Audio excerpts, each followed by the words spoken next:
I overheard my husband and mother-in-law planning to give one of our twins to my infertile sister-in-law as a birthday gift. To protect my babies, I ghosted him, filed for divorce, and moved to a different city. Part 3.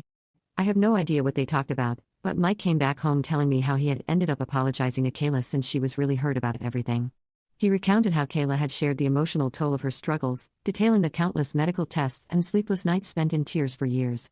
As he spoke, I couldn't help but feel a pang of guilt. Despite the tensions between us, Kayla was still family, and the thought of her suffering weighed heavily on my conscience.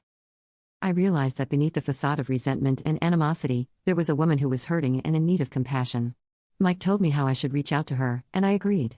I messaged Kayla and apologized to her for not giving her a heads up about my pregnancy before the party. I told her that I wanted to resolve things between us before my twins were born so that we could start fresh as a family.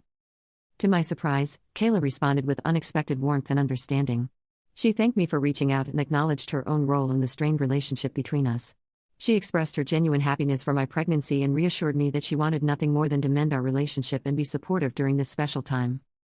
Kayla offered to throw a baby shower for me when the time came, telling me how she had never had a chance to do it for anyone, so she would love to organize one for me. I graciously agreed. In the months leading up to the baby shower, I noticed that both Kayla and my mother-in-law were unusually kind and sweet to me. They would regularly call me, asking about my health, and send me flowers with cards that said, "Hope Man Bear is feeling okay," or "Can't wait to see the twins." It was definitely surprising and a bit unsettling because up until that point, our relationship had been strained to say the least. Suddenly, both Kayla and my mother-in-law were acting completely out of character, showering me with love. It felt like a sudden shift, and I couldn't shake the feeling of unease that accompanied it.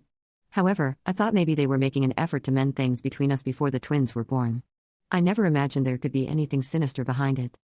Despite my suspicions, I tried to remain optimistic and hope that maybe we were turning a new leaf as a family. Mike continued to visit his family for dinner every weekend, and everything seemed fine on the surface.